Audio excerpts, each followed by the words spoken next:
Bismillahirrahmanirrahim. Assalamualaikum warahmatullahi taala wabarakatuh. Salam bahagia, salam pertemuan di alam maya untuk teman-teman yang saya kasihi. Saya mendoakan agar anda semua bahagia di bulan yang baik, hari yang mulia. Apa khabar saudara? Saudara Man, good. Oh, Man dah main gitar lah Man ya. Banyak gambar Man hantar. Saudara Diksi. Macam mana cerita sebelah biru sebelah merah tu Man? Saudara Mak Aziz bin Azmi, Syarizal Hussein, Samsul Anwar. Khabar saudara? Gideon Leon. Okey, apa khabar saudara? Rosli Le, Pok Cham Baharudin, Muhammad Fuad. Terima kasih hadir bersama. Khairul Paklang, Nur Haidah Mahmud, Hamzah Hussein, Syam Rahman, Ramlah Hamid, Rosli Bidi, Mayang-Mayang, Fu Wui. Apa khabar saudara Fu Wui? Semoga anda sihat. Saya tak tahu lelaki atau perempuan. Amir Dolah, Yusran Yusof. Rubidin, apa khabar Abi? Selamat bertemu bersama pasangannya. Ji Syuhami, Dr. Ahmad Humaizi. Apa khabar Dr. Badrin Abu Bakar, Amaluddin Segi, Pok Teh Zul Osman, Oping Temu, Aizah Ibrahim, Syukur Jamil, Abdul Latif Talib, Muhammad Hashim Muhammad dan teman-teman yang lain yang tak sempat saya santuni satu persatu. Hari ini saya bersiaran bersama teman saya, adinda saya, adik saya, Bukhairi. Dia juga membuat live dalam dia punya siarannya untuk dikongsi bersama dengan saya. Adinda saya ni, Bukhairi ni dulu jadi seorang wartawan. Waktu yang sama dia jadi pemandu kereta api. Laju, ETS. Tak gitu Bukhairi. Okey, saudara, saya harus memberi pencerahan. Apa pula di luar tu. Hari ini tanggal 13 Ramadan, artinya sudah 14 hari. Kita melakukan ibadah solat tarawih. Tarikh ini 25 April 2021. Kes baru 2,690. Ada penurunan tapi masih lagi 2,690. Dengan mengundang kematian sejumlah 10 orang hari ini saudara ya. Jadi jumlah kematian sudah 1,436. Di Sabah ada penurunan tetapi masih lagi ratusan sebab di Sabah 121, di Labuan naik 3, di Sarawak meningkat baliklah di Sarawak ni. Warga Sarawak berhati-hati saudara sebab semalam 570, hari ini 595. Di Kedah juga cek awak lagu tu, semalam 34, hari ini 76. Hampa semua tak mau raya ke? Lagu tu cek naik meningkat ni Kedah. Begitu juga di Penang. Di Penang masih lagi ratusan. Semalam 134, hari ini 117. Di Perak, yup. Memang koma tak nak raya lah nampak gayanya. Semalam elok-elok dah 54. Sebab naik tau. Nampak naik. Sebab 45 kemarin. Semalam 54. Hari ini meningkat lagi. 64. Koma merayap ke mana yup? Alohai. Di Selangor, walaupun turun tetapi masih lagi 700 lebih. Iaitu hari ini 751. Semalam 768. Begitu juga di wilayah Persekutuan, semalam 240, hari ini 217. Di Putrajaya, semalam 11, hari ini turun 5. Di Negeri Sembilan meningkat balik. Semalam 27, hari ini 57. Begitu juga di Melaka, saudara Rosli Lendu, saudara Hashim, semalam 30, hari ini 42. Di Johor pun meningkat juga, naik. Semalam 126, hari ini 159. Di Pahang 22, hari ini 33. Di Terengganu ada penurunan. Semalam 50, hari ini 25. Di Perlis kekal 1. Dan di Kelantan terus meningkat. Mek. Aduhai.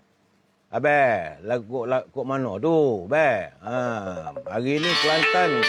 Apa ini? Di Kelantan.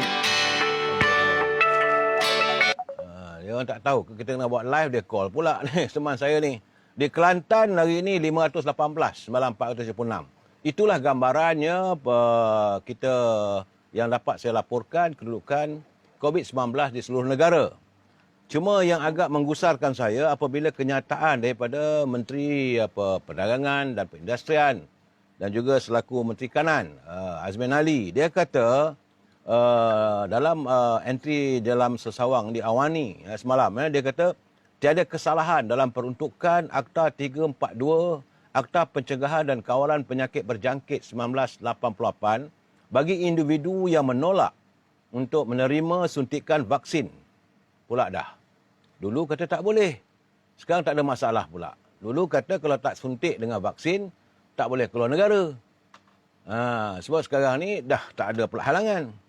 Kerana sehari sebelum itu, Azmin pernah berkata, semalam sehari sebelum, kemarin dulu, dia kata bahawa kita sekarang ni menghadapi sedikit masalah berhubung dengan kesan sampingan yang dialami oleh penerima suntikan vaksin bagi dos kali kedua. Memanglah kita melihat laman-laman web pula memang banyak. Sehingga kan Kementerian Kesihatan terpaksa mengeluarkan kenyataan di laman web berhubung dengan banyaknya cerita-cerita ada yang mereka yang menghadapi ini alahan daripada suntikan dos kedua. Saya pun tak tahu nak kata macam mana lah. Saya ingin menyantuni tapi bila Kementerian Kesihatan mengatakan jangan. Jadi kita tak boleh lah sebab ini bertentangan dengan sebab selalu kena ingat ya, negara kita sekarang ni dalam darurat. Kalau saya salah memberi laporan, artinya saya bercanggah dengan kehendak-kehendak perintah darurat. Jadi ada perkara-perkara yang saya tak boleh santuni walaupun masuk dalam wall saya ni begitu banyak dah 3 hari berturut-turut tentang kesan sampingan yang dialami oleh mereka yang melakukan suntikan vaksin dos kali kedua. Jadi ini yang saya nyatakan bahawa saya tak dapat nyatakan. Jadi kita tunggulah laporan daripada Kementerian Kesihatan. Bagaimanapun kenyataan daripada Azmin Ali agak menggusarkan bila dia kata bahawa kita menghadapi sedikit masalah berhubung dengan kesan sampingan yang dialami oleh penerima suntikan vaksin bagi dos kali kedua. Jawabnya lagi peninglah rakyat. Inilah keadaannya menteri yang ada sekarang ni, sekejap okey, sekejap tak okey, sekejap tak ada benda yang tuntas, yang jelas dan nyata. Kemudian Menteri Sains dan Teknologi Khairy Jamaluddin yang dipertanggungjawabkan untuk membeli ataupun membekalkan vaksin juga sepi. Dan Kementerian Datuk Adham Baba selaku Menteri Kesihatan, dia cuma mengatakan bahawa jangan percaya kabar angin. Jadi sekarang ni kita di mana kedudukan kita? Sedangkan laporan yang saya terima, peningkatan masih lagi 2,000 lebih sehari. Begitu ramai warga kita yang dijangkiti oleh virus corona. Jadi inilah keadaannya yang kita tak tahu, kita tak faham. Sebab itu kadang-kadang rakyat sudah meragui. Jadi kalau mereka meragui susah juga ya saudara kita nak macam saya katakanlah bahawa di pusat-pusat beli belah, shopping mall boleh dibuka, boleh pergi dengan keluarga, tapi masjid masih lagi ditutup. Jadi semalam saya menerima kiriman daripada seorang sahabat saya, dia kata jangan saya pertikaikan dengan SOP yang diwujudkan oleh kerajaan. Terutamanya berhubung dengan apabila kita solat saf itu. Kerana dia kata, saya mengaku bahawa saya tidak pakar dari segi soal hukum. Tetapi kita meletakkan hukum logika. Logiknya, kalau masjid ditutup, nak solat tarawih pun tak boleh, semalam Jumaat semalam tak boleh. Sedangkan shopping mall dibuka, pusat perjudian masih lagi dibuka, tiada tanda-tanda. Jadi keadaan ini yang bercanggahnya. Ini yang membuatkan kita timbul 1000 persoalan. Jadi pihak pimpinan kerajaan harus melihat dan menyaksikan permasalahan ini secara tuntas. Jangan dibiarkan berlarutan. Rakyat berada dalam keadaan yang kelang kabut. Tidak ada satu arahan yang jelas yang mana kita mengharapkan supaya berilah kita satu bentuk guidance ataupun khidmat nasihat yang sebaik mungkin. Jadi itu keadaannya. Baik saudara. Tak apalah kita tinggalkanlah COVID-19 itu, biarlah mereka dengan virus coronanya di sana sini. Tetapi bagi saya pula harus menyantuni tentang sabda junjungan. Kerana rintihan di akhir zaman ini, baginda Rasulullah menyatakan akan sampai waktunya itu adalah hari-hari yang sangat ganjil. Apa itu hadis hari yang ganjil itu? Ya Rasulullah, kata sahabat. Dia kata apabila ibu-ibu, bapa-bapa hanya mementingkan makanan yang sedap dan pakaian cantik-cantik saja terhadap anak mereka. Namun mereka lupa untuk menanam ajaran agama dan akhlak kepada anak-anak mereka. Kemudian para pekerja tidak ikhlas bekerja dengan alasan gaji yang diberi tidak mencukupi ataupun sedikit. Namun mereka lupa sesungguhnya Allah Azza wa Jalla memberkati rezeki yang halal dan menghilangkan dari rezeki yang haram. Kemudian hari-hari yang ganjil juga apabila pemuda dan pemudi berjam-jam menghabiskan waktu mereka berjalan-jalan dan berperlisan di mall atau di pasar raya. Namun mereka merasa letih dan berat untuk mengerjakan solat walau hanya untuk 2 rakaat. Pemuda dan pemudi asyik mendengar lagu-lagu dengan hati yang girang gembira. Namun jika untuk mendengar firman-firman Allah, hati mereka menjadi sesak seolah-olah mereka hendak naik ke langit. Sedangkan mereka tidak tahu bahawa perkara yang halal tidak boleh bercampur dengan perkara yang haram. Dan hari-hari yang ganjil itu sepatutnya kita haruslah bersungguh-sungguh berusaha sehingga mampu membeli apa yang kita suka, yang enak-enak dan yang baik-baik, murah atau mahal, kita sanggup membayarnya. Walaupun dengan berapa harga sekalipun.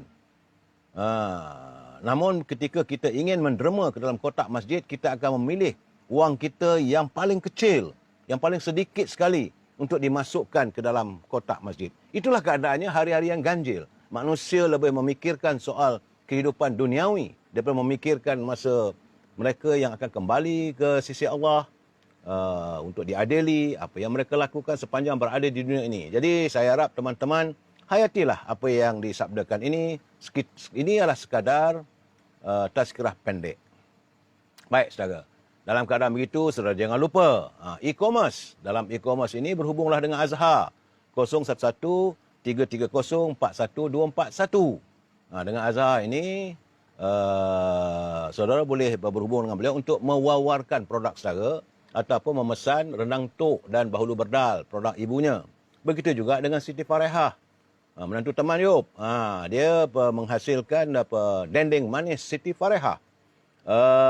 Boleh berhubung dengan Siti Farehah 017-711-4300 untuk saudara mewawarkan produk saudara. Dan bagi yang ingin untuk mendapatkan buah-buahan segar, boleh berhubung dengan Syauqi. Ini sekitar kawasan Lembah Kelang saja ya. 012-357-5703. Berhubunglah dengan Syauqi untuk mendapat bekalan buah-buahan yang segar dan murah. Malu, Mr. Ramno. Sabar. Tenang, saudara. Tenang, sahabat saudara. Kemudian jangan lupa juga, saya masih lagi menyantuni tentang produk e-commerce. Kita berniagalah saudara, carilah rezeki walaupun sekupang dua. Seperti mana yang diusahakan oleh saudara Roslan Ishak. Saudara Roslan 096914248. Saudara Ishak menghasilkan produk kelapa sejati, iaitu kerisik, cuka kelapa yang boleh membantu mengurangkan risiko darah tinggi dan strok, serta pati kelapa untuk membantu meningkatkan kelembapan kulit dan mengurangkan risiko penyakit eksema. Jadi ini saudara berusahalah. Dan jangan lupa toko jamu Kemaman. Saya tak dapat nak hantar, saya akan gambarnya, tapi toko jamu Kemaman, jangan lupa dengan jus 30 IQ, iaitu makanan para anbiya, yang boleh membantu mencerdaskan minda, merangsang IQ, membantu menguatkan ingatan, membantu meningkatkan stamina waktu kita berpuasa ni saudara. Ramuan-ramuannya adalah kurma, kismis, batu sauda, badam, delima, air zam-zam, air bacaan 30 juz dan doa. Saudara. Sambil itu saudara Zul dia ada oleh-oleh katanya, iaitu bagi mereka yang memesan produk ini, mereka diberi percuma minyak gamat untuk melegakan lenguh-lenguh sendi, terkehil, bengkak, sakit, kembung perut, luka-luka sebagainya. Jadi saudara boleh berhubung dengan saudara Zul, tokoh jamu Kemaman 019-917-0449. Usai e-commerce saudara ya. Baik. Salam impian moratorium dan kumpulan wang simpanan pekerja. Ini nak masuk gear lah ni. Bagaimanapun saya ingin mengingatkan kita, warga kita, kalau negara berbelanja tanpa had, maka dikhawatiri negara kita akan muflis ataupun bankrupt. Karena itulah kita kalau berbelanja tidak mengikut perlembagaan, maka banyaklah perkara yang buruk boleh berlaku pada negara kita. Sebab itu kita menuntut agar Parlimen segera bersidang, dibuka semula supaya ada sembang, check and balance, iaitu semak dan imbang dapat dilakukan. Saya tajuk perbincangan kita malam ini ialah retak menanti belah.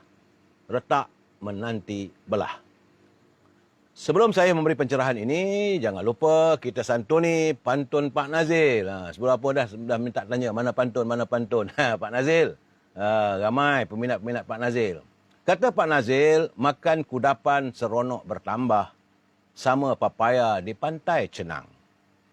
Roda kehidupan saling berubah, miskin kaya, susah dan senang.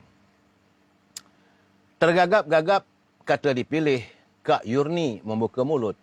Pemimpin menganggap negara dah pulih, sedangkan ekonomi semakin tenat. Itu kenyataan daripada Pak Nazil. Memanglah pemimpin dia kata baik, semua okey. Sedangkan realitinya, negara semakin tenat secara ya. Itu pantun Pak Nazil. Jadi bagi mereka yang menyunting semula live saya dan masuk ke channel YouTube, ini peringatan, saudara adalah bertanggungjawab di atas suntingan yang dibuat. Pihak saya tidak akan bertanggungjawab langsung ke atas komen-komen yang diberikan oleh pembaca. Jadi sila pastikan anda berfikir panjang terlebih dahulu sebelum menulis komen anda di sini. Pihak saya juga tidak mampu untuk memantau ke semua komen tulis di sini.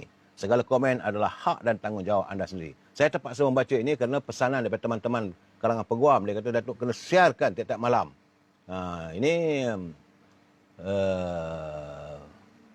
apa ni Zani Kamal? Saya saudara boleh cakap apalah katalah. Baik saudara, inilah keadaan negara kita sekarang ini.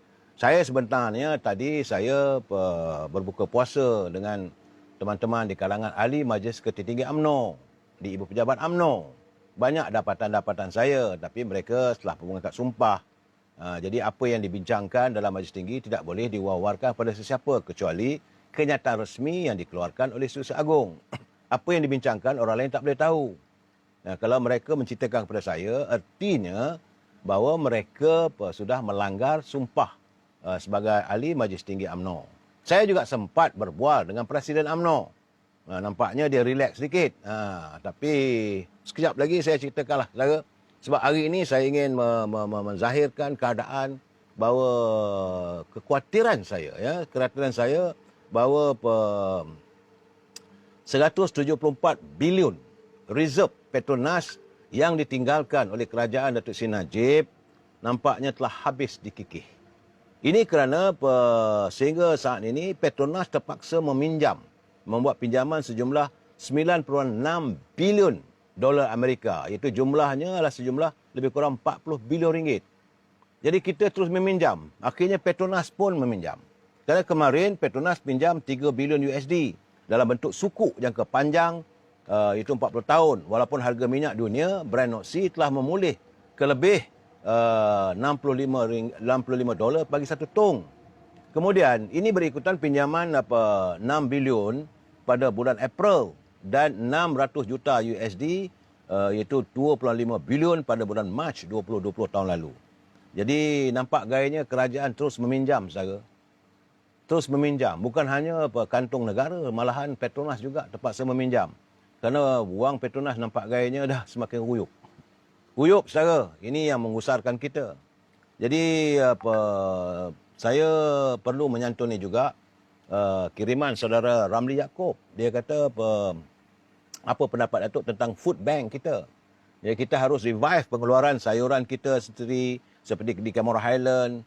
Kerajaan juga patut menghidupkan kembali NFC, National Feedlot Corporation, itu daging, dan membantu nelayan serta pukat tunda laut dalam, serta tidak lupa meluaskan jelapang padi.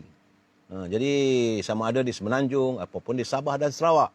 Memang sekarang ni sepatutnya kita berada dalam kegusaran yang teramat kerana kita akan menghadapi krisis makanan apabila wang kita semakin kecil nilainya. Saudara, apabila nilai ringgit kita semakin susut berbanding dengan dolar Amerika apabila kita membeli barangan makanan dari luar negara. Ya. Kita penggantungan makanan rakyat Malaysia ini 95% adalah daripada import daripada luar negara. Dan kita membeli menggunakan pertukaran wang asing itu dengan dolar Amerika. Hari ini $1 Amerika nilainya sudah RM4.15, RM4.20. Sedangkan sebelum ini mungkin RM3.50.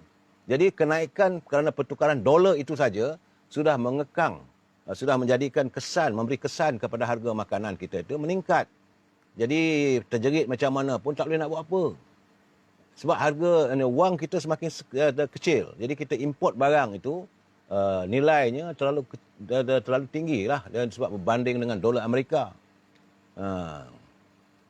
Jadi saranan daripada saudara Ramli Yaakob harus dipikirkan oleh pimpinan negara, terutama Kementerian Pertanian.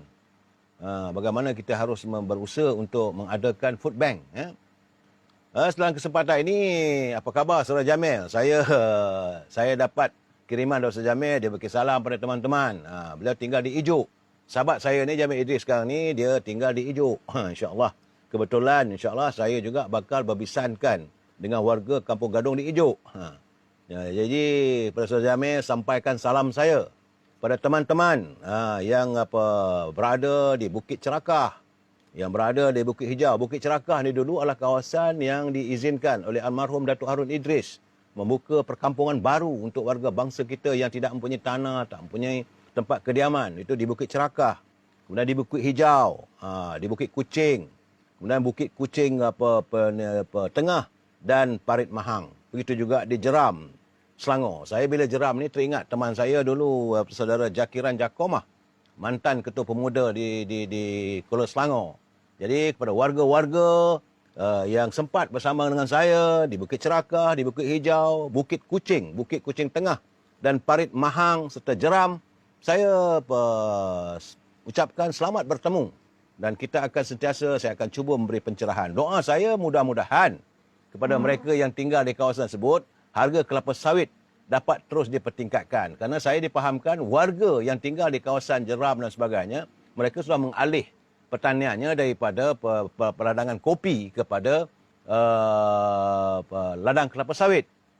Dulu kawasan itu, tak silap saya, dekat Bukit Gadung contohnya, banyak penghasilan biji-biji kopi. Tapi sekarang ni mungkinlah pasaran tidak begitu menentu, maka petani kita menukar kepada ladang kelapa sawit. Begitulah, sebab itu dulu saya katakan bahawa kalau kita ni hanya sebagai petani, maka kita sentiasa akan dibungkus oleh kemiskinan. Kerana harga komoditi, harga pasaran ditentukan oleh orang tengah. Begitu juga kalau kita jadi nelayan. Mereka jadi nelayan, harga ikan turun daripada laut murah, tapi dijual di pasaran tinggi. Mereka inilah parasit-parasit yang mengutip keuntungan daripada kepedihan rakyat. Saudara, dalam kesempatan ini juga kita ingin mengucapkan Al-Fatihah dan juga salam balasungkawa kepada sejumlah 48 orang rasanya, iaitu teman-teman kita, saudara kita, iaitu warga Tentera Negara Indonesia, TNI, iaitu daripada Angkatan Laut. Kerana telah pun mengesahkan bahawa SAR telah pun menemui serpihan kapal selam KRI, kapal Ronda Indonesia Nanggala 402 yang karam di utara perairan Bali. Jadi antara serpihan dijumpa adalah meliputi botol gris, kemudian tiub besi, sejadah. Jadi ada anggota tentera laut itu yang beragama Islam, bahan api kapal selam serta bahagian pelancar torpedo. KRI Nanggala 402 kini dipercayai berada dalam kedalaman 850 meter di dasar laut. Jadi inilah orang kata bahawa malang tidak berbau, tidak siapa dapat menjangkakan. Jadi kita ucapkan salam balasungkawa dan salam Al-Fatihah untuk warga Islam. Saudara, tanggal 22 Mac yang lalu, melalui portal FMT, Menteri Kewangan Senator Tengku Zafrul menyatakan bahawa hutang negara sekarang ini sudah mencecah 879.6 bilion ringgit. Ini sesuatu kenyataan yang amat menggerunkan. Di mana letaknya katakan bahawa ekonomi negara dah pulih, kita masih berhutang. Jadi apakah kita akan terus berhutang lagi? Kalau nak berhutang sekarang ni dari mana? Negara mana pula lagi yang sanggup memberi hutang kepada kita? Apakah dengan kita penjualan bond ataupun instrumen untuk membolehkan negara kita berhutang? Saya agak khawatir apabila Menteri Kewangan sendiri menyatakan hutang kita sudah melangkaui 879.6 bilion.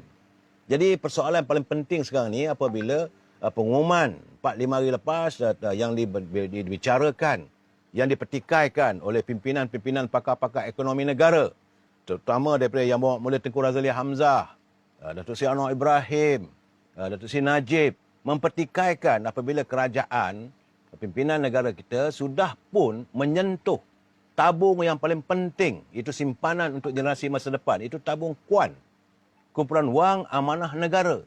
Sebab KUAN ini dia bukan macam mana simpanan dalam Kumpulan Wang Simpanan Pekerja.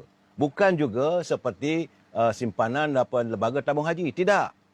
Ia adalah merupakan simpanan kerana memikirkan ini semua hasil-hasil yang kita ada, hasil bumi kita yang kita peroleh itu, satu ketika nanti akan habis. Contohnya dulu kita mempunyai penghasilan biji timah.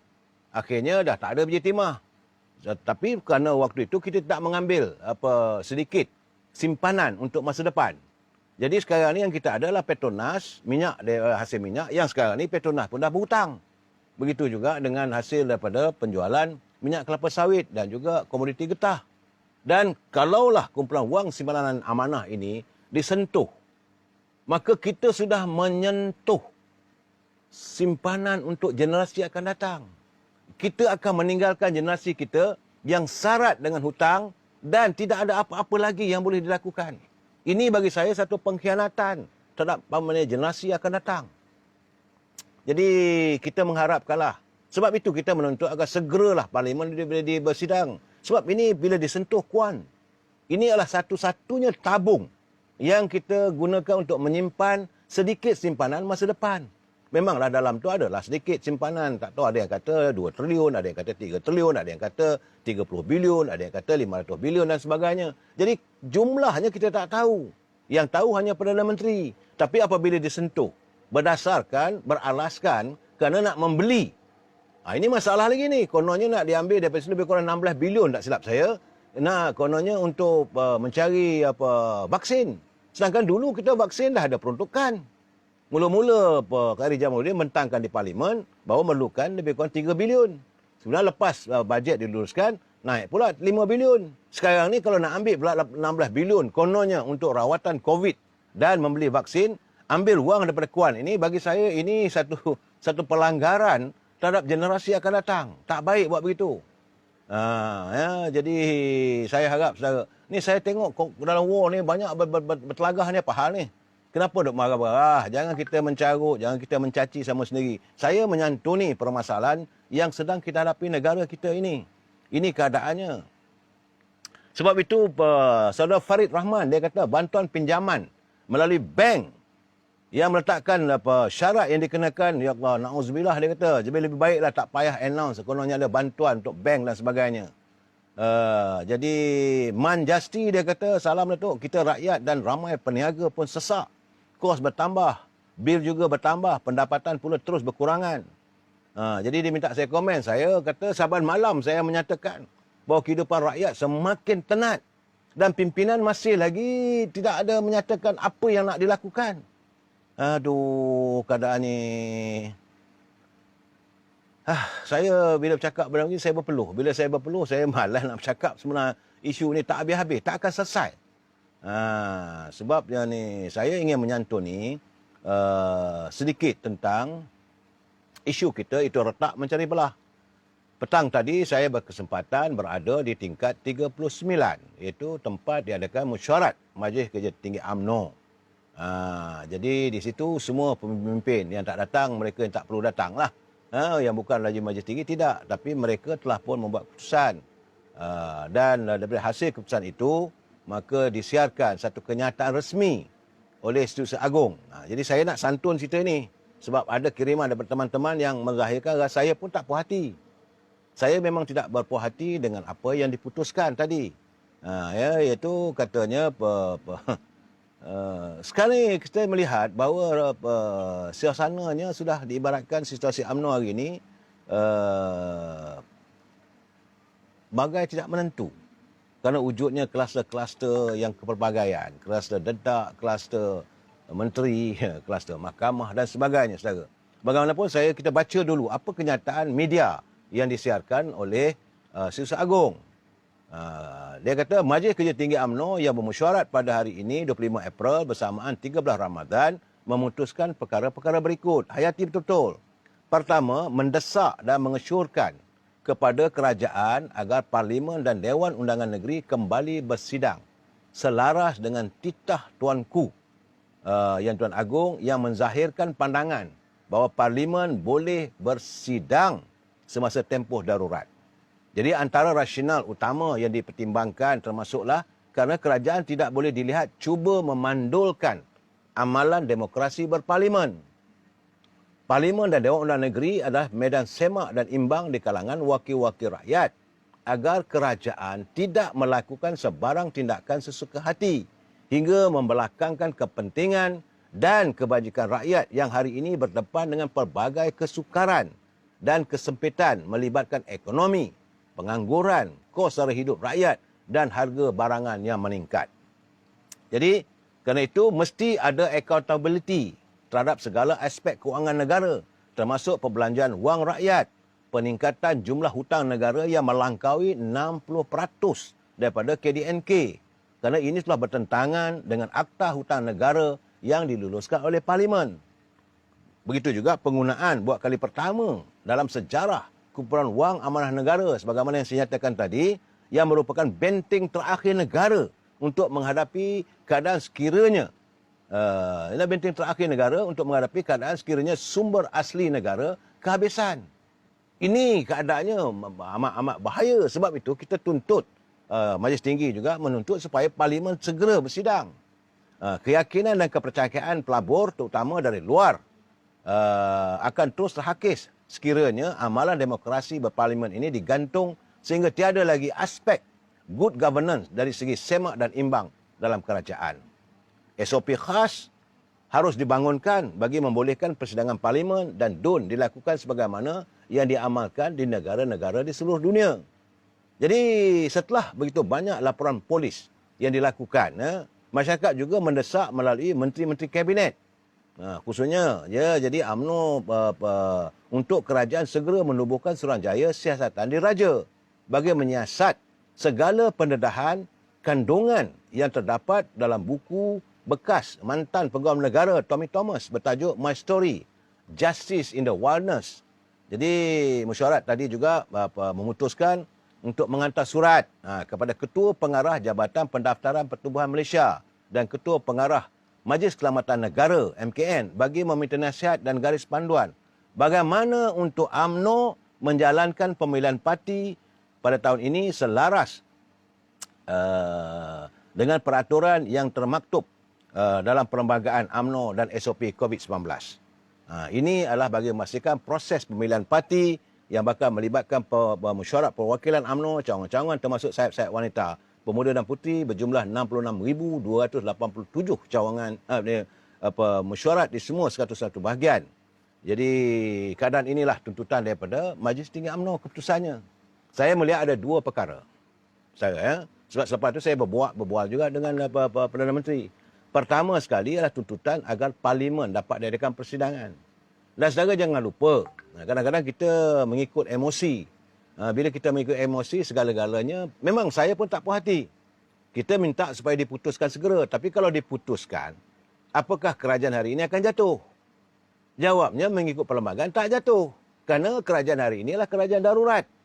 We are in the emergency governments. Dan tepat pulang pada Duli Yang Maha Tuan Agong. Yang kedua, kalaulah menteri-menteri ini diarahkan oleh UMNO untuk meletak jawatan, menarik diri daripada kerajaan. Artinya, sebab pelantikan menteri-menteri ini dibuat oleh Agong. Artinya, UMNO akan bertembung dengan istana. Sedangkan istana telah pun menghantar surat kepada pimpinan parti-parti politik untuk mengadakan perbincangan, untuk mencari upaya bagaimana dapat dilaksanakan, mesyuarat persidangan dapat dilaksanakan. Ini saudara kena lihat dengan tenang. Sebab kalau sekarang ni buat pun bukan boleh buat apa pun. Saya rasa itulah mungkin yang ada dalam fikiran di kalangan pimpinan dalam Majlis Tinggi. Boleh, kita boleh marah pada Presiden.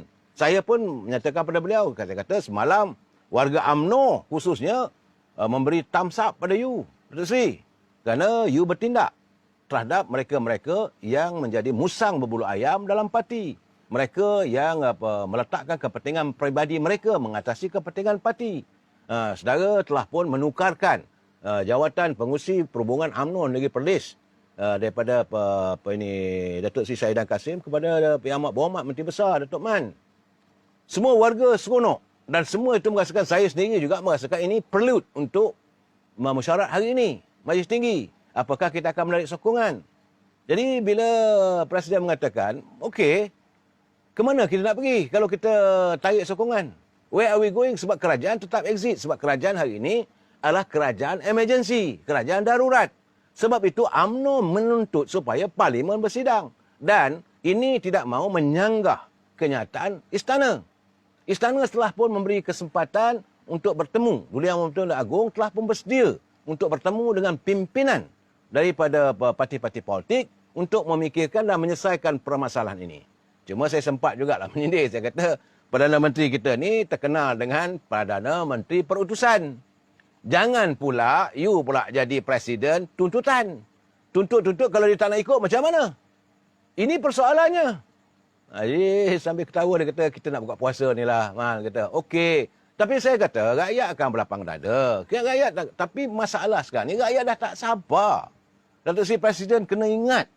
Kerana ugutan, hamburan, dedak dah berterabur. Presiden sendiri diugut. Yang bakal dijatuhkan. Andainya meneruskan kehendak akar umbi. Bila dedak dah ditabur, bahagian-bahagian nak mengusulkan supaya Presiden segera berundur dan sebagainya. Sebab mereka yang berada di kalangan kluster menteri diburu ketakutan. Kalau kerajaan tumbang, mereka tidak jadi menteri. Tapi bila beliau menyatakan, dalam keadaan sekarang ni, realitinya kerajaan emergency. Saya kata, logika juga. Itu saya cakap berdepan dengan beliau. Tapi dalam bagaimanapun, saya tetap menzahirkan rasa tidak puas hati. Saya rasa warga UMNO juga tentu tidak puas hati. Kerana sampai bila? Sampai bila nak tunggu sampai darurat selesai? Gomo sampai tak ada beza sampah macam saya tak mau menyentuh soal-soal lain ya saudara. Tapi permasalahan yang timbul sekarang ni teruk tenat saudara. Sebab itu saya ingin menyantuni catatan supaya kita hayati betul. Dan ini saya tujukan pada Presiden khususnya. Dengar hayati, iaitu tulisan daripada Saudara Muhammad Helmi. Saudara Muhammad Helmi. Saudara, malam ni mungkin kita lewat sikit lagi lah sebab saya ada lagi sebahagian lagi kenyataan berhubung dengan kes Datuk Seri Najib. Yang memohon supaya Datuk Seri Najib dia mohon di mahkamah mahkamah tinggi, mahkamah apa? Mahkamah Rayuan. Jadi saya akan baca sebahagian lagi. Saya pecahkan pada 3 siri. Sebab kalau nak baca semua tu sampai pukul 12 tengah malam tak habis. Sabar dulu saudara ya. Saudara Edino 37.17 saat 2.7K. Terima kasih. Like it, teruskan sebab saya ada bagi banyak benda-benda yang ada ni. Terutama sekarang ni adalah kiriman daripada saudara Muhammad Helmi. Muhammad Helmi menghantar kiriman kepada saya, dia warkah untuk Datuk Seri Presiden. Saya harap Presiden UMNO dengar ni. Ini surat terbuka daripada akar umbi UMNO. Bertarikh hari ini. Dia kata, Assalamualaikum Tuan Presiden. Datuk Seri Dr. Ahmad Zaid Hamidi. Saya doakan Datuk Seri dalam keadaan sihat sejahtera dan selamat menunaikan ibadah puasa. Maafkan saya, hari ini saya terpanggil untuk meluahkan rasa sedih kerana tidak tahan lagi melihat polemik dan situasi semasa negara yang kucar kacir. Saya rasa Datuk Seri Presiden amat memahami untuk saya bercakap secara berdepan, saya bukanlah sesiapa kerana jarak antara kita bagaikan langit dengan bumi. Datuk Seri seorang Presiden parti yang mewakili 3.3 juta rakyat orang Melayu, manakala saya hanyalah seorang ahli UMNO biasa di kalangan 3.3 juta. Sedih juga saya dengar kenyataan begitu. Katanya Datuk Seri, seluruh akar umbi dan perwakilan sudah pun memberi mandat untuk menarik sokongan kepada kerajaan PN. Tapi hingga hari ini masih tidak dilakukan. Tindakan kerajaan PN masih berleluasa. Hutang negara terus meningkat. Dah katanya hampir 75 bilion hutang baru dalam masa setahun pemerintahan. Belum lagi aset-aset negara yang telah dijual. Syarikat gergasi lari tinggalkan negara kita. pelabur-pelabur juga keluar dari negara kita. Dan kita jauh ketinggalan berbanding dengan negara-negara ASEAN. Malaysia sudah menjadi negara yang mundur. Jadi Datuk Seri Presiden masih tunggu apa lagi? Ini tu dia kata Presiden tahu atau tidak bahawa Presiden hanya dijadikan bahan jenaka di media sosial setiap hari. Mereka mencabar Presiden, tarik sokongan kepada kerajaan PN, tapi Presiden hanya diam membisu. Mampu atau tidak sebenarnya Presiden? Mampu atau boleh tak boleh ni? Kami tahu Presiden, ada segelintir Menteri UMNO tidak menyokong Presiden kerana mereka hanyut kekenyangan dengan jawatan, wang ringgit dan kuasa.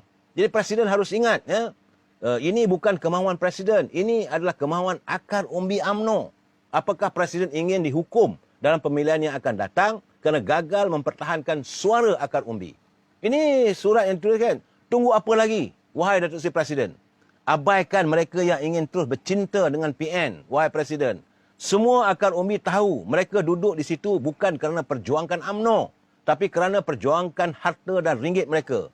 Biarkan mereka bertanding dalam PRU akan datang menggunakan tiket bersatu. Adakah Presiden rasa mereka berani? Pasti mereka kecut, wahai Datuk Seri Presiden. Mereka sendiri tahu. Bersatu telah ditolak oleh rakyat seluruhnya. Jadi mereka pasti dibenamkan dalam pemilihan akan datang. Jadi tunggu apa lagi, wahai Datuk Seri Presiden? Datuk Seri Presiden, bukalah mata dan tanyalah minda. Lihat apa yang Kerajaan Perikatan Nasional lakukan pada hari ini. Rosak negara dan rakyat semakin susah. Adakah Datuk Seri Presiden masih lagi mahu bersekongkol dengan kerajaan yang gagal? Tunggu apa lagi, Datuk Seri Presiden? Sudah-sudahlah, dia kata. Kita UMNO ni sudah beri dukungan untuk mereka membentuk kerajaan. Tetapi mereka memijak-mijak kita, membuli, mencerca, memberikan gelaran binatang dan macam-macam lagi. Mereka gagal mentadbir negara, tapi UMNO pula yang dipersalahkan. UMNO pula yang mereka desak untuk melakukan pemilihan. Presiden dan timbalan Presiden pula yang mereka ingin gulingkan. Jadi justru itu, jentera kita sekarang ni sedang kuat dan mantap Presiden. Ketua Pemuda, Ketua Wanita, Ketua Puteri, semua pimpinan bahagian mempunyai pengaruh dan pengalaman dalam 3 tahun mentadbir UMNO dalam waktu yang getir. Masa, tenaga, wang ringgit kami dibelanja tanpa bantuan dari mana-mana. Inilah yang digeruni oleh pemimpin bersatu. Mereka ingin robek-robekkan kekuatan kita. Mereka ingin pecah belahkan UMNO dari dalam dengan melakukan pemilihan. Duit akan ditabur, Datuk Seri Presiden. Sebanyak-banyaknya jawatan-jawatan akan dilelong untuk memancing undi. Maka berpecah belahlah UMNO. Mudahlah mereka menunggang UMNO dengan sewenang-wenangnya. Duhai Datuk Seri Presiden. Jadi tunggu apa lagi? Presiden, tidak pernah berlaku dalam sejarah negara ketika bukan rasuhan kaum, tetapi darurat dilaksanakan. Parlimen digantung. Amalan demokrasi dimandulkan. Ahli parlimen tidak boleh bersuara dan membawa masalah rakyat. Mereka terpaksa lakukan kerana mereka tahu keabsahan, legitimasi seorang Perdana Menteri yang didukung oleh ahli parlimen yang tidak mencukupi. Jadi tunggu apa lagi, Datuk Seri Presiden? Soalnya di sini, kedudukan rakyat atau kedudukan diri sendiri. Saban hari kita lihat kadar pengangguran semakin mencanak tinggi. Melebihi 772,900 orang tidak bekerja. Dan ia adalah paling terbesar sepanjang 60 tahun. Tunggu apa lagi, Datuk Seri Presiden? Sepanjang ordinan darurat dilaksanakan, sudah 4 perwartaan mereka lakukan. Menaikkan saman sehingga 10,000 bagi pelanggaran SOP COVID-19. Adakah rakyat saja yang menjadi mangsanya? Mereka naikkan saman sehingga 100,000 atas penyebaran berita palsu. Mereka gantung akta kewangan supaya kerajaan boleh pinjam dan belanja suka hati. Dan mereka juga meminda akta kumpulan wang amanah negara supaya kerajaan boleh korek tabung amanah masa depan negara. Sama yang saya sentuhkan tadi dia. Jadi tunggu apa lagi, wahai Datuk Seri Presiden? Apa yang penting negara ini kecil. Hanya memiliki 33 ke 35 juta rakyat. Tetapi kes COVID melepasi 300,000 kes yang terkumpul. Datuk Seri Presiden juga tahu berbilion wang sudah dibelanjakan. Tapi program vaksinasi bergerak perlahan. Tunggu apa lagi, Datuk Seri Presiden? Rakyat bawahan masih tidak diberikan vaksin. Dan mereka menjadikan alasan itu supaya laporan harian kes meningkat setiap hari. Adakah Datuk Seri Presiden tidak sedar atau buat-buat tak tahu? Dan dalam sejarah negara ini adalah pentadbiran yang lemah. Sepanjang darurat dilaksanakan, terdapat beberapa menteri dan timbalan menteri menjadi model semata-mata. Ada menteri Qatar, ada menteri kabur, ada juga menteri yang bercuti di New Zealand dan dipertikaikan kerakyatan. Tapi sehingga hari ini mendiamkan diri. Jadi tunggu apa lagi untuk si Presiden? Saya baca, saudara, jangan kita panjang ni. Saya pun mencungap nak baca suratnya, saudara. Ya? Jadi tunggu apa lagi? Datuk Seri, gaji Timbalan Menteri dan Menteri Perikatan Nasional antara RM30,000 hingga RM60,000. Tidak termasuk elang-elang lain. Tapi lihatlah apakah hasil untuk negara dan rakyat ketika ini. Gaji mereka tinggi, tapi mereka beri alasan kerajaan tidak punya wang. Mereka harapkan penjawat awam mewakafkan gaji untuk negara. Sepatutnya potonglah gaji menteri, timbalan menteri. Jadi tunggu apa lagi, duhai Pak Datuk Seri Presiden. Tidak cukup dengan itu, Datuk Seri Presiden. Masjid di kompaun RM10,000. Penuntut kolej matrikulasi didenda. Remaja di Melaka dikenakan denda. Itu belum masuk isu exhaust dan memacam masalah rakyat yang lain. Datuk Seri Presiden, kerajaan PN tiada lagi sokongan. Tapi mereka perlu buat survey kononnya rakyat masih menyokong Perdana Menteri. Apa yang mereka ada hanyalah sokongan berapa kerat ahli parlimen PPBM, PAS dan katak-katak yang dibeli. Jadi tunggu apa lagi Datuk Seri Presiden? Inilah Malaysia pada hari ini. Jadi apa lagi Presiden? Mereka buat banyak masalah tapi pemilihan UMNO yang ditutup oleh mereka. Kenapa? Kerana mereka tahu Datuk Seri adalah ancaman buat mereka. Dan jika itu berlaku, ia akan merosakkan UMNO daripada bawah hingga ke pimpinan atasan. Maka Datuk Seri Presiden, tanggungjawab Datuk Seri Presiden, selamatkan Malaysia. Ya, kerja-kerja untuk menyelamatkan negara ini berada di bahu Datuk Seri Presiden. Kami merayu pada Datuk Seri Presiden, tolonglah selamatkan Malaysia, selamatkan kami, selamatkan anak-anak kami. Kami seru, tariklah sokongan segera dan jangan biarkan barah makin melarat. Itu catatan daripada saudara Muhammad Helmi yang berseru dan menzahirkan. Dan hari ini bila UMNO, Majlis Tinggi UMNO tidak memutuskan, tentulah ini mengecewakan warga UMNO. Ya, saudara Muhammad Ismail, saya tidak mahu menyentuh soal begitu. Jadi kita masalah sekarang ni takkanlah kita serahkan semua bulat-bulat di atas bawah Presiden. Kerana tadi mesyuarat tadi semua ada. Cuma yang tak ada tadi timbalan Presiden. Timbalan Presiden dia membuat rawatan sebab tengkuk dia ada operation ataupun pembedahan. Jadi lain semua ada. Jadi janganlah dia letak bau Presiden saja. Tapi saya membacakan ini tulisan dituju kepada Presiden dan ahli-ahli majlis tertinggi. Nak tunggu apa lagi? Anda bertanggungjawab. Ini keadaannya. Jadi sejauh mana pemimpin UMNO dilihat rakyat lebih mementingkan kehendak rakyat supaya kepimpinan akan kekal di hati rakyat. Saya sempat juga saya berbisik pada Presiden tadi. Saya tahu beliau pun dalam keadaan resah. Resahnya kerana dia tahu tuntutan rakyat. Tapi bagaimana yang dinyatakan kepada saya? Dia kata kalau kita buat pun tak ke mana. Sebab kerajaan ini adalah kerajaan darurat. Sebab itu saya yakin apa yang dilakukan oleh Majlis Tinggi UMNO hari ini adalah untuk menanti keputusan pertemuan antara Duli Yang Maha Mulia Pertuan Agong kerana baginda telah pun menyatakan akan berjumpa dengan pimpinan daripada PKR, pimpinan daripada DAP, pimpinan daripada Pejuang, pimpinan daripada Amanah dan parti-parti yang lain berhubung dengan penarikan semula titah perintah darurat dan mahu supaya parlimen dibuka semula. Jadi kerana itulah Majlis Tinggi UMNO membuat keputusan. Jadi kita tunggu dulu. Tapi masalah pada rakyat sekarang ni nak tunggu sampai bila lagi Datuk Seri Presiden? Kami dah letih, rakyat dah letih ni. Tapi kalau kita buat pun betul juga. Kalau kita buat tak ada hasil, buat macam mana? Apa yang UMNO boleh buat sekarang ni? Kerana perlu diingat ya saudara, UMNO bukan kerajaan. UMNO sengaja sebahagian daripada kerajaan. UMNO bukan macam UMNO ini sebelum pilihan raya ke-14 dulu. Kalau sebelum pilihan raya 14 dulu, UMNO memerintah. UMNO yang dominan, UMNO memerintah. Jadi dasar-dasar negara ini ditentukan oleh Majlis Kerja Tinggi. Hari ini, Majlis Kerja Tinggi bersidang hanya boleh membincang dan minta, menuntut. Tuntutlah, sebab kita tak ada kuasa. Yang ada kuasa sebahagian daripada menteri-menteri ini, daripada UMNO yang duduk dalam jemaah kabinet. Sebab itu, banyak saya tengoklah teman-teman menghantar kiriman pada saya senyum je. Dia kata, kenapa hari ini orang mempertikaikan kabinet? Saya kata, kenapa pula? Kerana dalam kabinet banyak mangkuk. Nah, ya ini kalau UMNO tarik diri, PN tumbang. Ini tidak berlaku begitu. Dia tak boleh tumbang. Kerana kerajaan hari ini adalah kerajaan darurat. kerajaan Yang di-Pertuan Agong. Ini yang kita tuntut sekarang ni supaya parlimen boleh diadakan persidangan, barulah boleh ditumbangkan. Sebab berkali-kali saya katakan bahawa nak menjatuhkan seorang Perdana Menteri ada 4 sebab je. Pertama, dia sendiri nak berhenti. Yang kedua, berlaku kematian. Yang ketiga, dia disahkan gila. Yang keempat, melalui Dewan Parlimen bersidang. Selagi Dewan Parlimen tak bersidang, selagi itu tak boleh nak buat apa-apa.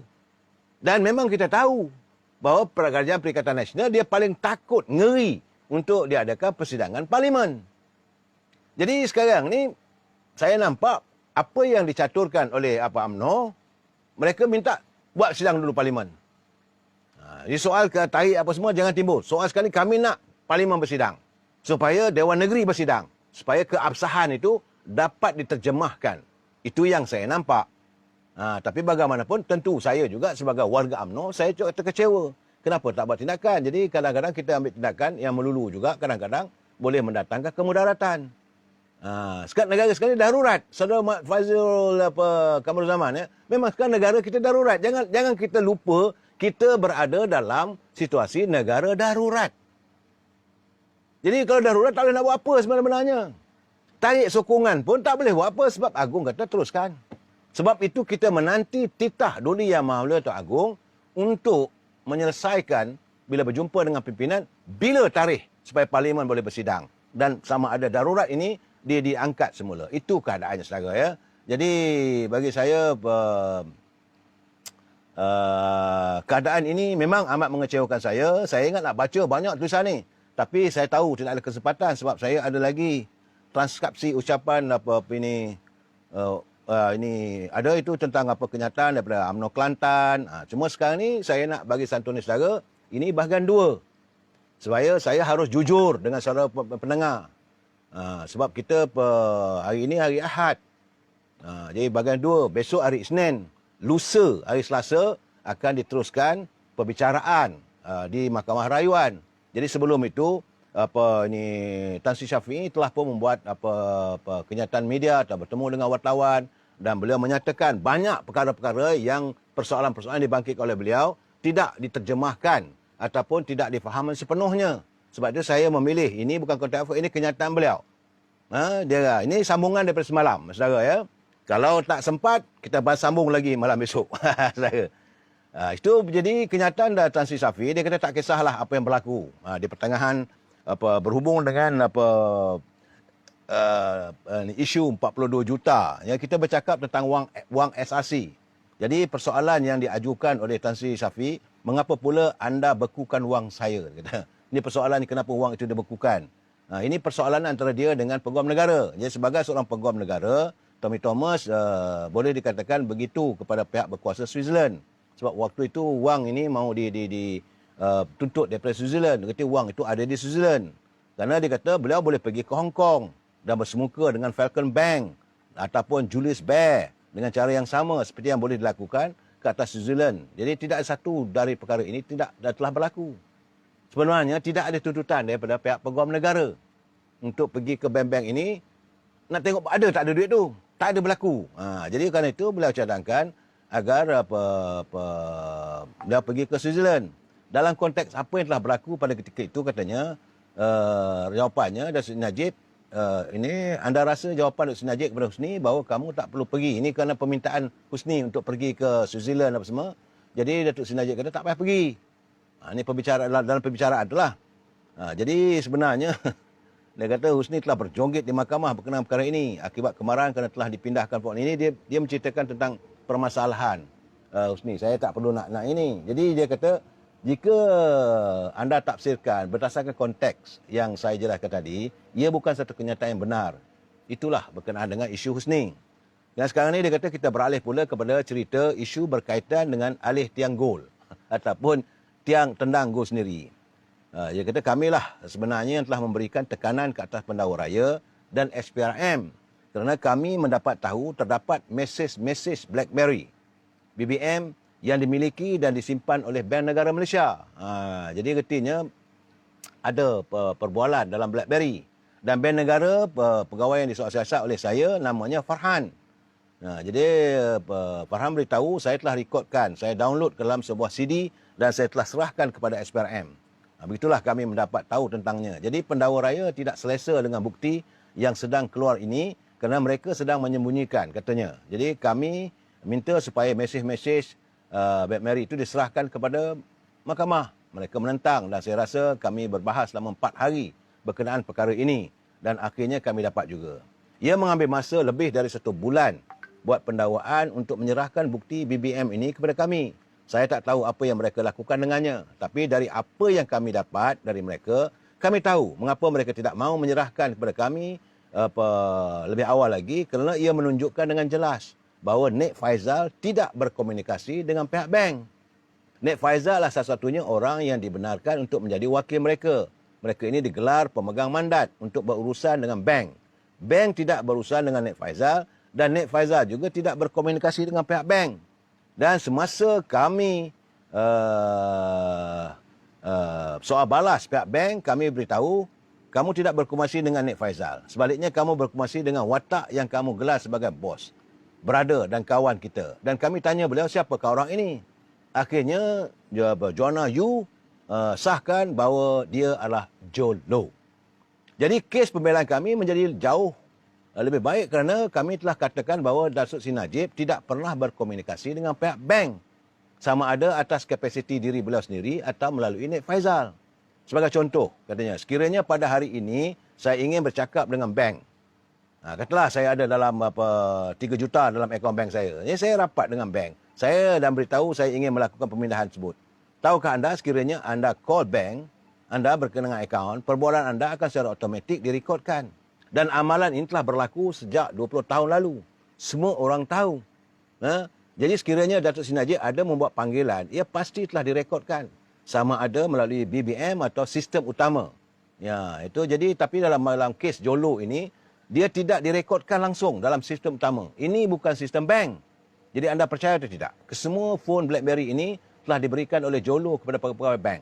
Diberikan percuma kepada mereka seperti hadiah, begitulah. Diberikan mereka pakailah. Tapi anda hanya berkomunikasi dengan saya dengan hanya menggunakan BlackBerry ini. Jadi jangan kamu call saya menggunakan telefon rasmi atau sistem komunikasi bank. Inilah arahan Jolo ke atas pegawai-pegawai bank. Di sinilah pertikaian yang dilihat oleh Datuk Syafi, ya. Jadi anda fikirkan berkenaan ini. Kalau segalanya lurus berkenaan Jolo dan M-Bank, mengapa mereka lakukan komunikasi secara rahsia menggunakan BlackBerry? Jadi kami agak berterima kasih kepada Bank Negara kerana mereka telah melakukan serbuan secara tiba-tiba dan begitulah caranya mereka menemui telefon-telefon BlackBerry yang diasingkan oleh individu-individu ini termasuk Joanna Yu. Jadi perbicaraan Datuk Seri Najib tertumpu. Jadi masalah yang saya nampak dari kenyataan-kenyataan dia buat ini, the key person, Jolo kena ada. Izzati kena dibawa ke muka pengadilan. Nik Faizal kena ada. Kalau dia ni tak ada, tiga-tiga tak ada, macam mana ni? Macam mana penghakiman mau dilaksanakan secara tuntas? Ini yang saya beli sebab saya baca kenyataan daripada Tan Sri Syafi dan banyak percanggahan yang tergantung. Yang hanya boleh dijawab kalau adanya Jolo. Kalau dapat dibawa balik Nik Faizal. Tapi Nik Faizal tidak dibawa ke mahkamah. Ini permasalahannya. Jadi dalam keadaan begini, kalau saya nak baca lagi panjang ni. Jadi mungkin menimbulkan pening kepala kita lah. Jadi begitu juga dengan isu tentang seorang Tan Sri Syafi ialah tentang seorang bernama Subuh. Seterusnya kami juga telah menyentuh berkenaan saksi pendakwa yang paling kritikal. Saksi paling kritikal mereka adalah Datuk Subuh. Jika kita keluarkan Datuk Subuh dari kes ini, kes pendakwaan akan musnah. Jadi mengapa? Kerana Datuk Subuh adalah satu-satunya saksi hidup yang mereka datangkan untuk berkata pada satu ketika sebelum mengubahnya kemudian, bahawa beliau menandatangani 3 arahan pemindahan wang berkaitan 42 juta ringgit itu. Beliau beri 5 keterangan kepada SPRM. Kita tidak tahu ini. Sehinggalah kami soal balas, barulah beliau mengaku telah merakam 5 keterangan kepada SPRM. Dan saya katakan saya mahu tarikh-tarikh keterangan ini dirakam dan mereka beri tarikh-tarikhnya. Ada beberapa tarikh sebelum PRU ke-14. Ada pula tarikh betul-betul selepas PRU 14. Dan ada tarikhnya pada ketika beliau diberi tekanan oleh SPRM untuk pulang. Jadi anda ingat bukan Datuk Subuh ni lari ke Bangkok, kemudian ke Indonesia atau dan UAE. Beliau telah diburu dan akhirnya beliau dibawa beliau pulang ke negara. Dan beliau sahkan dari 5 keterangan yang dirakam, 2 darinya beliau nafikan, beliau tanda tangan dokumen tersebut kepada SPRM. Tapi ketika beliau dipanggil memberi kesaksian di mahkamah, SPRM dan pendakwa raya telah mempersiapkan kenyataan saksi bertulis untuk beliau. Dalam kenyataan bertulis saksi ini, seperti boleh dijangka telah tertulis pengakuan ia adalah tanda tangan beliau. Kesemua ini keluar ketika sesi soal balas. Jadi kami tunjukkan dokumen-dokumen itu dalam bentuk transparansi dan beliau terkejut kerana kesemua 17 tanda tangan tersebut adalah satu sebenarnya. Ia superimpose. Itu kenyataan daripada Tan Syafi dan Datuk Subuh seterusnya berkata, saya tidak akan mengatakan ini adalah tanda tangan saya sekiranya saya ditunjukkan seperti ini dengan cara pasukan pembelaan. Jadi beliau mengaku tentang cara SPRM merakam keterangan beliau kerana SPRM hanya menunjukkan beliau dokumen-dokumen ini secara berasingan. Ini pernikahannya. Jadi saya melihat bahawa kenyataan Tan Syafi kepada media berhubung dengan pembelaan beliau, berhubung dengan kes SRC ini akan lebih menarik lagi bila masuk pada hari Selasa. Kerana 3 hari itu, dalam masa 2 atau 3 hari itu akan ada perbincangan. Jadi saya akan sambung lagi tentang kenyataan Tan Sri Safi ini. Bagi saya, inilah kenyataan beliau yang dibuat secara terbuka. Jadi saya cuma mengulang apa yang beliau katakan sebab semua media ada, cuma kebanyakannya ditulis dalam bahasa Inggeris. Dan saya tidak nampak pun ada terjemahan dalam bahasa-bahasa Melayu. Mungkin utusan pun pick up sedikit-sedikit saja, berita harian sedikit, sinar pun sedikit. Dia tidak secara sepenuhnya, verbatim sepenuhnya. Jadi untuk itu saya rasa agak menarik juga untuk kita lihat dan sepatutnya kita tengok sejauh mana perjalanan kes ini. Jadi kita tak boleh mengambil side ataupun menyebelahi mana-mana pihak.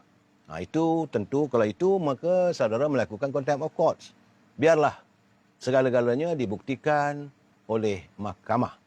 Kita harus berlapang dada, warga UMNO, warga rakyat negara ini, warga cita damai. Cuma kita mendoakan agar Datuk Seri Najib sentiasa sejahtera dan tabah menghadapi ujian ini. Jadi kita sambung lagi malam besok. Wabillahi taufiq wal hidayah. Assalamualaikum warahmatullahi taala wabarakatuh. Bertemu lagi malam esok. Selamat malam.